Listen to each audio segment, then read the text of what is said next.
नमस्कार दोस्तों, स्वागत है आपका अपना चैनल पूरा न्यूज में।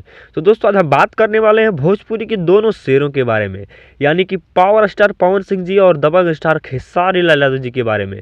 तो दोस्तों, वीडियो में अंत तक बने रहिए। तो दोस्तों, आप लोग जानते होंगे कि पवन सिंह और खेसारी लाल यादव अपने फिल्म की शूटिंग के कारण लंदन में हैं और छठ पूजा भी नज़दीक आ गया है। और आप लोग जानते होंगे कि पवन सिंह और खेसारी लाल यादव अगले वर्ष छठ पूजा में एक साथ टीवी शो किए थे, जो कि एक सुपर हिट शो था।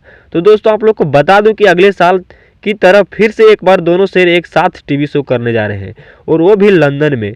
तो दोस्तों, आप लोग को बता दूं कि पहली बार कोई भोजपुरी में ऐसा होने जा रहा है जो कि लंदन में छठ पूजा होने जा रहा है। और दोस्तों, आप लोग को बता दूं कि इस छठ शो को भोजपुरी सिनेमा पर दिखाया जाएगा 20 नवंबर को। तो आप लोग इस शो को जरूर देखिएगा दोस्तों। तो दोस्तों, इसी तरह का अपडेट पाने के लिए चैनल को सब्सक्राइब करें और बेल आइकन को भी दबा दीजिए, ताकि आपको इसी तरह का हर अपडेट सबसे पहले मिले। तो दोस्तों, आज के लिए इतना ही। मिलते हैं अगली वीडियो में, तब तक के लिए धन्यवाद। जय हिंद, जय भोजपुरी।